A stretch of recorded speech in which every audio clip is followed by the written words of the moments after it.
My science project title is The Behavior of Cheating Fathers. That's what my son announced during his 6th grade class presentation, where my husband and I were attending. When our son's name was called, he confidently walked to the blackboard and pinned up a large poster. The room went silent for a moment, then erupted in murmurs.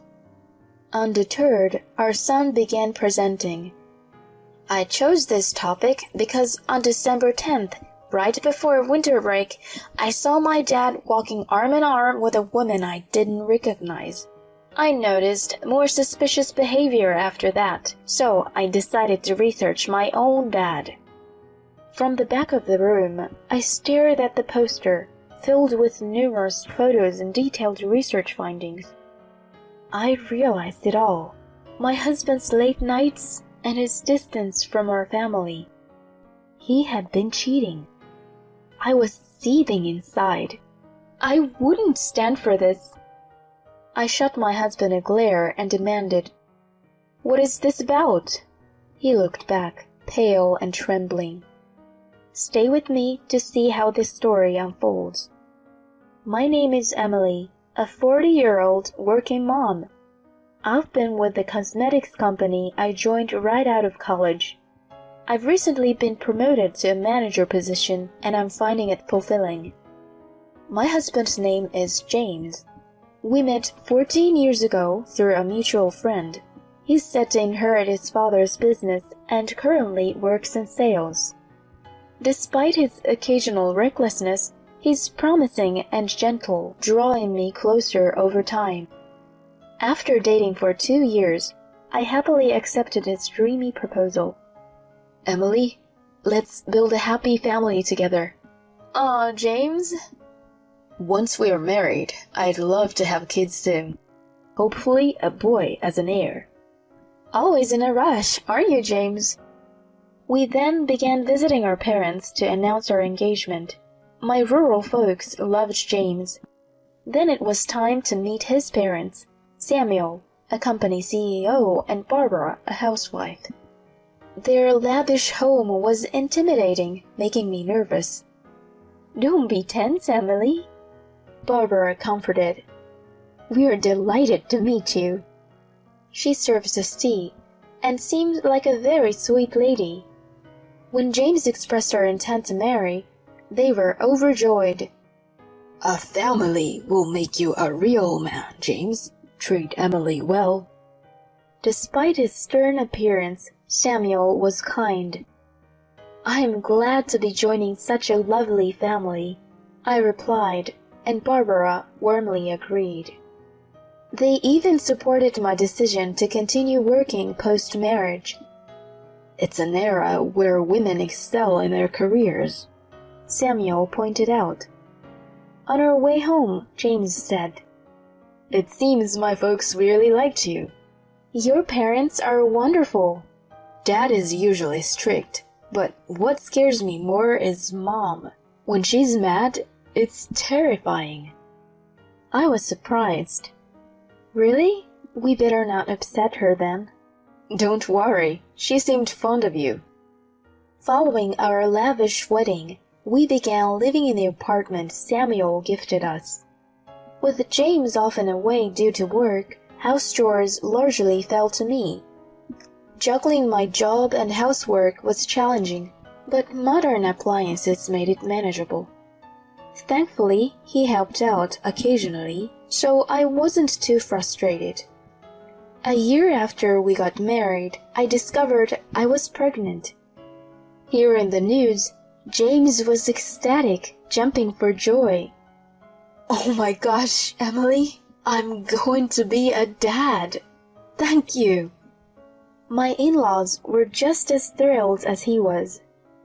Take care of yourself, Emily. We'll do whatever we can to help. With teary eyes, my mother-in-law tightly grasped my hands, while behind her, my father-in-law couldn't hide his joyful smile. I genuinely felt grateful to have them as my in-laws. My parents live in the countryside, farming, so I don't see them often. During my pregnancy, Barbara took such good care of me. Thanks to her support, my pregnancy went smoothly, and I gave birth without any issues to a lovely baby boy. Seeing the relief on the faces of my husband and in-laws, I said to Barbara, "Would you like to hold the baby?" Taking the baby, she exclaimed with delight, "Oh, how adorable! Have you already decided on his name, Emily?" We discussed it and decided on Noah. "What a beautiful name, little Noah. Nice to meet you. I'm Grandma Barbara. Now, let's say hi to Grandpa." At that moment, my husband and I truly felt surrounded by familial bliss. 12 years have passed since then, and Noah is now in 6th grade. Though he's become a bit distant compared to when he was always following me around saying, "Mom, Mom," he's grown into a kind and intelligent boy. We've maintained a great relationship with my in-laws. They've been understanding of my work commitments, even looking after young Noah on my behalf and frequently checking in with me. They adore him, sometimes spoiling him a bit too much, and he seems to love them in return. However, one thing has changed: my relationship with James. We still live together, occasionally bickering, but generally getting along. However, over the past year, he has become unusually distant towards both me and Noah.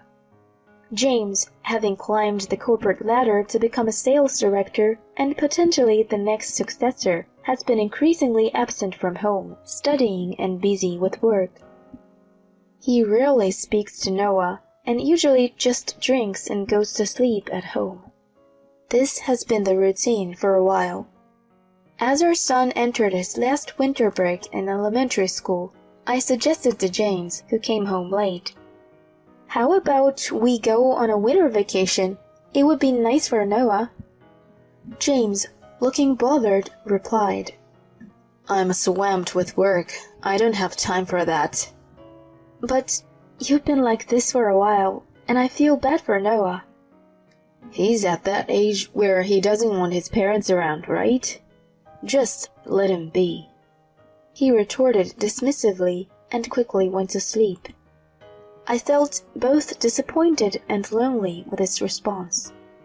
The next day, as Noah helped me with the dishes, I told him, "I'm sorry, Noah.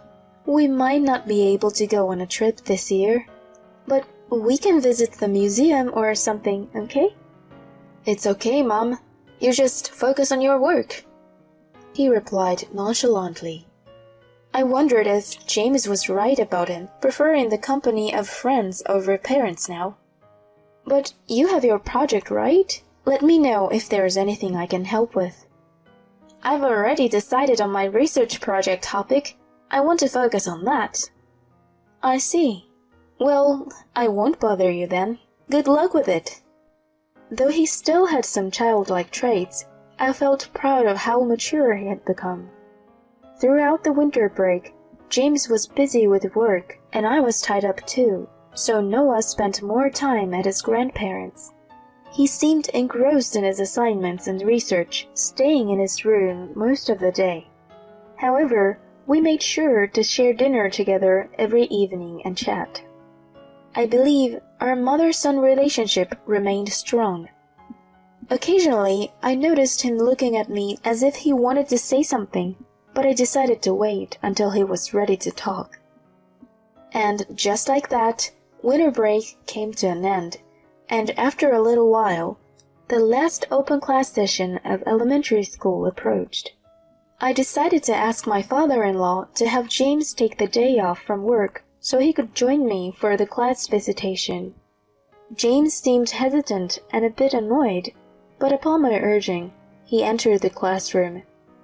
The main event for the open class was for each student to present the independent research they had conducted during the break. One by one, the kids presented their findings, like observation of plants or their own handmade crafts. As I watched them with a smile and clapped, a thought struck me. Noah had seemed really engrossed in his independent research, but what was he going to present? He confidently stood in front of the chalkboard and pinned a large poster to it. The title of my research is The Behavior of a Cheating Father. The classroom went silent for a moment, and then suddenly everyone began whispering. Regardless, Noah calmly read out the contents of his poster. First, I'll explain why I chose this topic. On December 10th, just before winter break, I saw my dad walking arm in arm with a woman I didn't recognize. I noticed other suspicious behaviors, so I decided to research my own father. From the back of the classroom, I stared at the poster.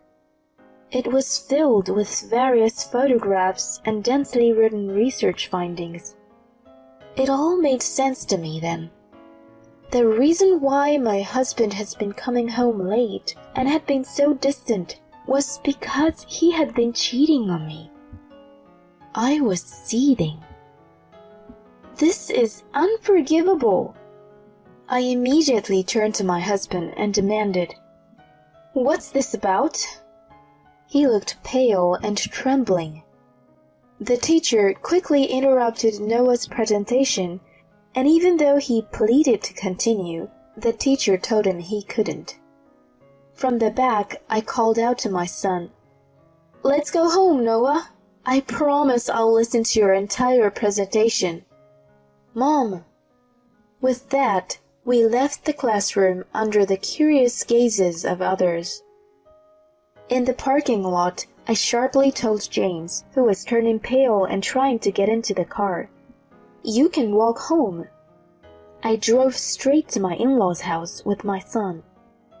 "What happened, Emily? Why isn't Noah in school?" Barbara exclaimed, while her husband looked on with a puzzled look. To them I said, "Please, take a look at Noah's research."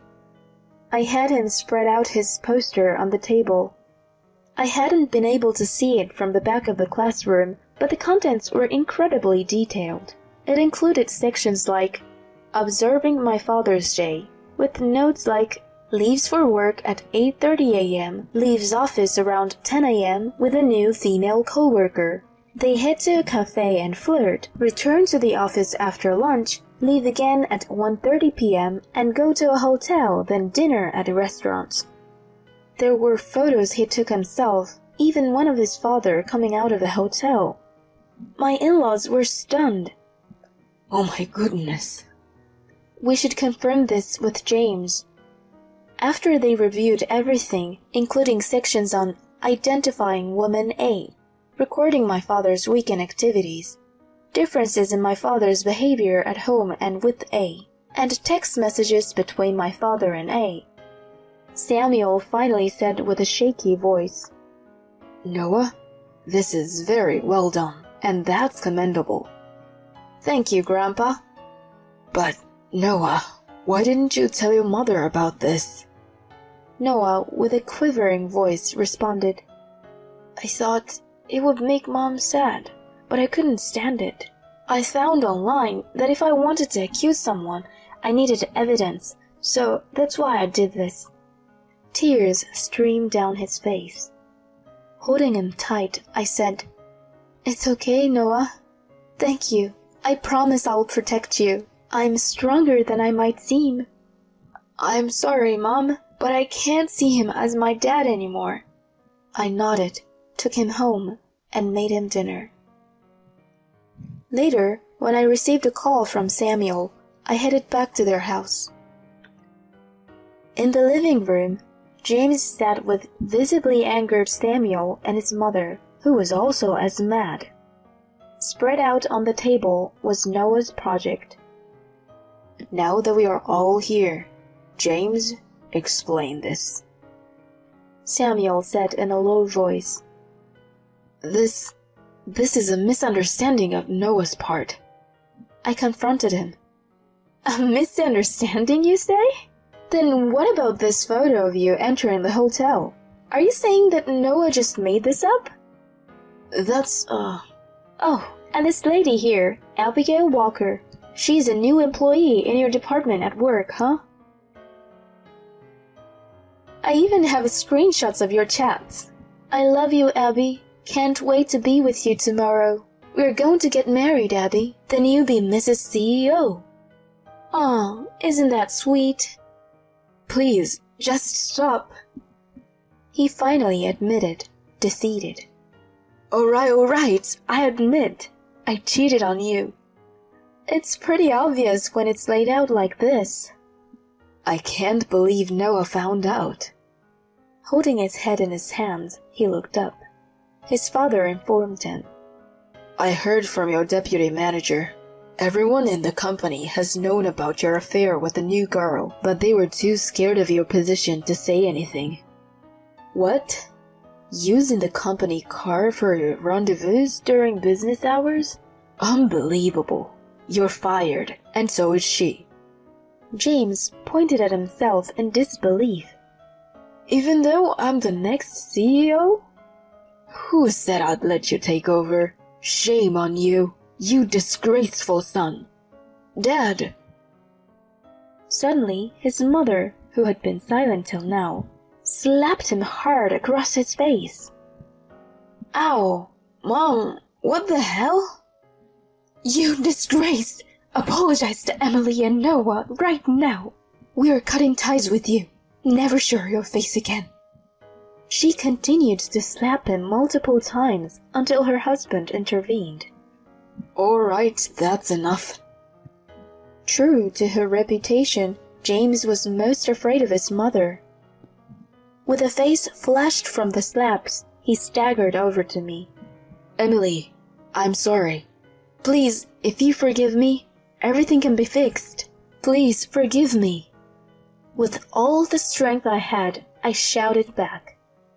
Are you out of your mind? You didn't just betray me, but also left a scar on Noah's heart. We are getting a divorce. I'll be claiming alimony and child support, so brace yourself, you jerk. Go to hell. Samuel threw James out. Our divorce was finalized smoothly, thanks to the evidence Noah had collected. I demanded alimony and child support from him in a lump sum, which he quickly paid, especially with the pressure from his parents. As promised, his father really fired both James and his mistress. I also claimed compensation from the mistress, but since she had no savings, her parents paid on her behalf and took her back to the countryside. I heard that she and James broke up over the money dispute. James, having lost all his savings, his job, and being disowned by his parents, eventually vanished. Rumor has it, he's now living in a rundown apartment in the neighboring state, taking up odd jobs. I don't feel sorry for him one bit. He got what he deserved. As for me, I'm still living near my in-laws' place with Noah. Our relationship with them remains unchanged, and they often spend time with Noah. He has declared that he'll take over his grandfather's company, to which he responded with evident joy. As I move forward, I'm grateful for the unwavering support from my in-laws, and look forward to enjoying every moment of my son's growth.